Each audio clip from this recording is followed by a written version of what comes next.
Disney workers rising are protesting on the 69th anniversary of the park, and that's not nice. Let's talk about that on That Park Place. Hello, I am Jonas J. Campbell, an investigative reporter for That Park Place. Now, when I said it was not nice, I was making a little joke there. This is obviously a complicated issue, but we've covered Disney workers rising here on the channel. This is a collection of unions that represents 14,000 workers across custodial and other functions within the park. This is different than Actors Equity that does live shows and things like that. Those unions just unionized at the park. I'm not saying that direct union. There's a lot of unions at Disney, but this is a massive number of employees that are threatening to stop functioning at Disneyland, which is already not doing so well. Vash, I'm sure you have more to add there. Yeah, I mean, I think the financial performance of Disneyland Resort has been lacking for a little bit now. And, well, I mean, as the economic realities kick in for not only the resort and how it functions, but also the workers there and the rising costs surrounding the resort, which, these people have to live in, well, people are frustrated, and obviously they want a piece of the action. Obviously, we've had a number of strikes and union efforts in the last year in the Southern California area. So it's like, hey, well, if they can get this, we can get ours, and so that's kind of coming up a little bit. Also, too, I mean, these contracts do come up for renewal, and it seems like every single time one of these things does happen, you have a series of cast members looking to get more than what's being initially offered. Yeah, I would say so. That's a standard negotiating tactic, but also the Walt Disney Company is bragging about record profits in their theme park sector right now. Bob Iger got on the call. This is the two-edged sword of someone like Nelson Peltz coming in, because Nelson Peltz trying to get a board seat. Bob Iger has to say that the financial performance of the company is sound. And right now, Josh D'Amaro, who's head of the parks, is talking about how he's making 70% of the revenue for the entire Walt Disney Company, and that is direct. And Bob Iger brags about how each park is profitable for the first time ever, and that the Walt Disney World Resort is doing fantastic. Now, Disneyland hitting great numbers. So as workers are struggling to make ends meet, they have a lot of pressure on them. That I'm not saying that the generic pressures of a poor economy right now are not the only issue to blame here, but right now, Disneyland doing pretty well financially and workers not able to pay their rent. They're already a lot of them working these jobs and working out in the heat and then coming home to being the roommate of someone else and not quite able to get what would be described as a living wage, whatever that might be. This is a hot situation that looks to be boiling over. Now, Vash, I know you have images and things that you might like to show here.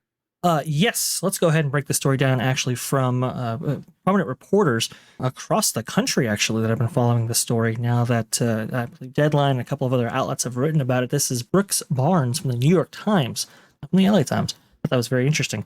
The union standoff with Disneyland over a contract is getting more acrimonious. More than 400 Disney cast members in costume will rally at the park's entrance on Wednesday afternoon amid a strike authorization vote. Now, the significant thing here is that that's Wednesday afternoon. This tweet was delivered July 15th. Wednesday, that would be July 17th, which is the park's 69th anniversary or birthday, since the park opened in July 17th of 1955. Now, we have a story here from the AFE.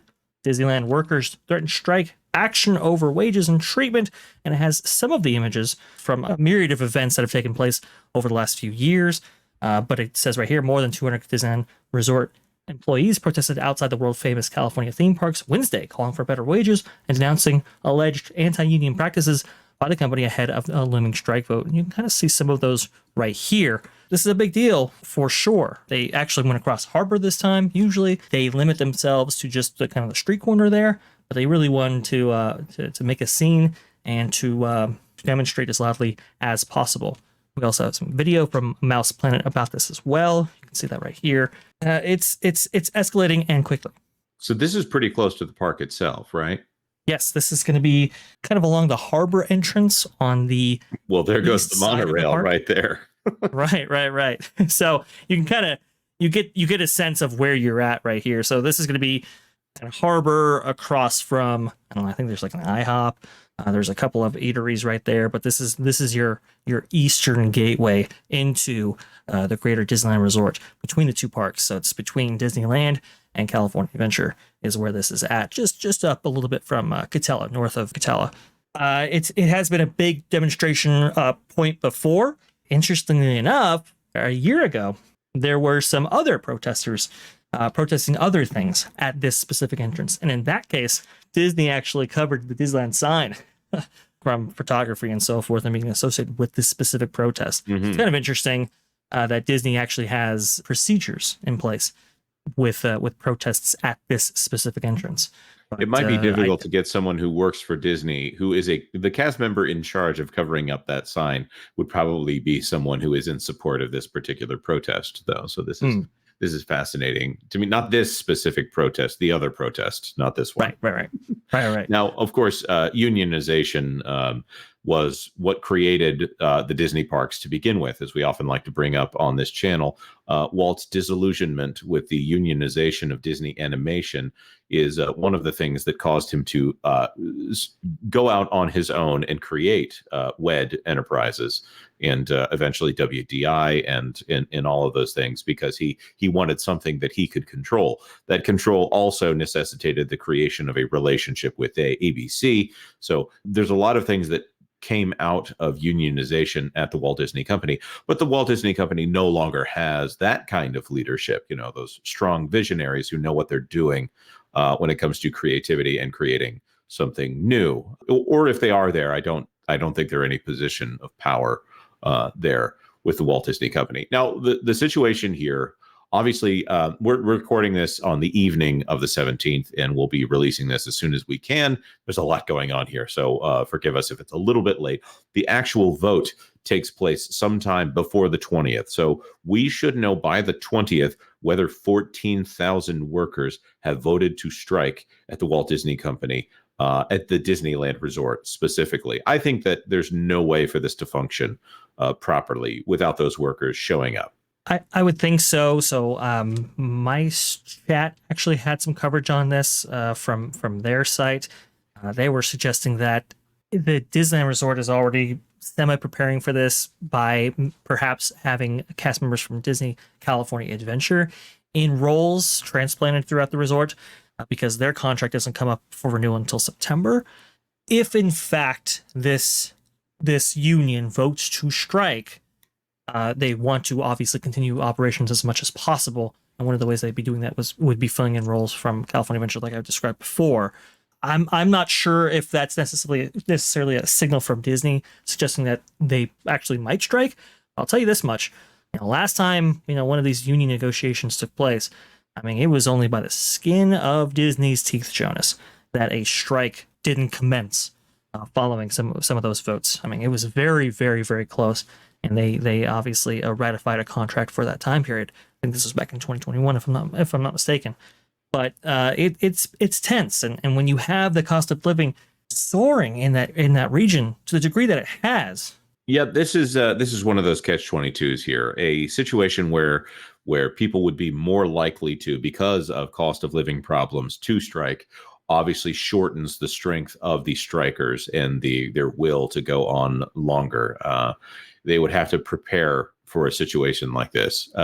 Now, the other thing that I want to bring up is, of course, I've worked in unions before. I've never been part of a union that decided to strike. I've read through all the strike language because that's the kind of person that I am. I read through the contract and how they handle strike procedures, things like that. I do wonder about the Disney California Adventure people and them going to work at Disneyland. I wonder if there are rules in the union contracts that protect them if they are trying to resist scabbing or resist being scabs for the other union. A scab being a person who crosses picket lines in order to work. Vash, do you have anything that you want to add here before we wrap this one up?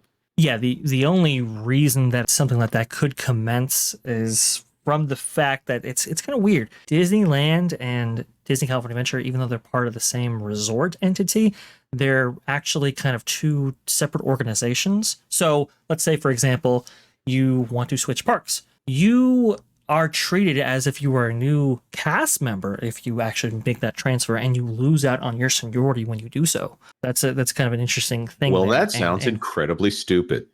Yeah, well, I don't disagree with you, but they're really structured as two separate unions. Yeah, I can appreciate that aspect, but wow, that's great. That's just great. I know. It is what it is. But apparently, Disneyland might be behind the scenes preparing for something. I'm not sure what that entails. But look, that the larger economic situation, Jonas, is that Disneyland has simply not been as profitable lately, and we know that Josh Tomorrow and others have been committed to reducing the expenditures related to the parks. But it's the amount of cuts that have affected parks, worldwide, that is really concerning. And so when I see these workers attempting to strike or protest in this fashion and trying to get, more money from the company, I just think there's going to be a cost there that maybe they don't realize. Maybe some downsizing at the back end of this, something that we've been seeing from a lot of these union efforts in recent years. Yep. Now, of course, we want to throw this to our commenters. What do you think about the situation there at Disneyland? Do you think they are going to strike? I don't know what will happen if they all decide that that's it. They're not going to take this anymore. If Disney will accept their terms, or if they will have to accept one of the few remaining profitable sectors of this company going down for an extended period of time. Let us know your thoughts on all of this in the comment section down below. Like this video if you like this video, and consider subscribing to That Park Plays for all the news that should be fun. Thanks for watching That Park Plays News. For more information, consider checking out www.thatparkplace.com.